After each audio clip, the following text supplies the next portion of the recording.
council member announcements. I have something. Yes, sir, but there's nothing underneath it, like. It doesn't have to be Mayor. A, B, That's or the C. general rule. Announcement connected to headphones from Heartland. Is that okay? Go ahead, Robbie. Thank you, Mr. Mayor. I'd like to talk to this committee or this bunch of citizens out here concerning the way that the city attorney was, and I'm going to put it in my words, run off from this city because of misnumbers and misfacts and lies that were told. Councilman Joe Dominguez was not at that meeting to be able to assist or to say anything about the city attorney. They told him that the deal was done. It wasn't done. There was one more day after that meeting where we could have kept the city attorney had we had the votes there. But outgoing city manager Gary Edwards told everybody that there was 3 votes to fire the city attorney or he could resign. He decided to send in his letter of resignation in lieu of being fired. His resignation was held. We told him not to do it. We weren't going to accept it. We had the meeting for it. We had the votes not to accept his resignation. But Councilman Dominguez was told that it was a done deal. It was over. This whole deal stemmed from the Charter Review Committee where Mr. I'm not going to say his last name because I'll get it wrong, but Thomas G.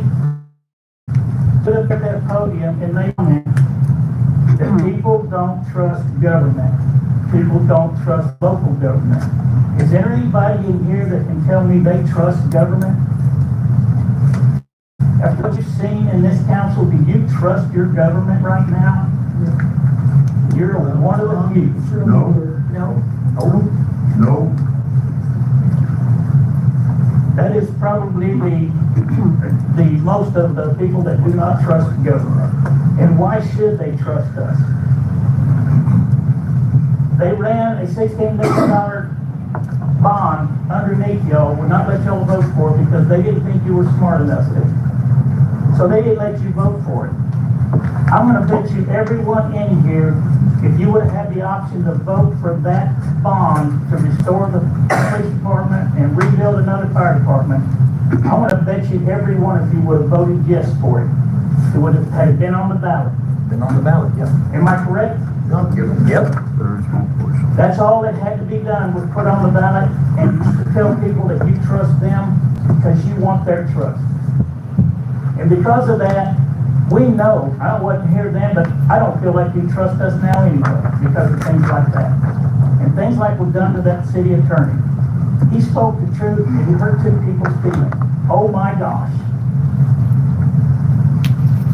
I've been in public service all my life. I know what it's like to work for the people. Mr. Valdez, I have nothing against you. I know you're a good attorney. I know you're going to be a judge, but the way that you were brought in here was not right. They should not have fired or run off our city attorney who was trying to help this council, was trying to help this city, was trying to do something for this city that the former attorney got us sued every time we turned around. And they allowed it because they kept that city attorney. Until it finally got unbearable and they had to do something about it. Mr. Thomas was teaching us how to run these councils correctly. How to get that charter changed and renewed and brought up to speed because it hadn't been done in 4 years. And it wasn't done very good then. So everybody can think what they want. But the real reason is because the man was good for this city. But he wasn't good for a couple of people. I wonder why. Yeah, I wonder why myself. $1 in and out again. Joe, would you like to say anything? Come on, Joe. Well, just on the October 8th, Randy, you called and your question to me was, did I visit with Mr. Edwards? The answer was no. Did you tell Mr. Edwards that you voted to fire Thomas? I didn't even talk to Mr. Edwards that whole week.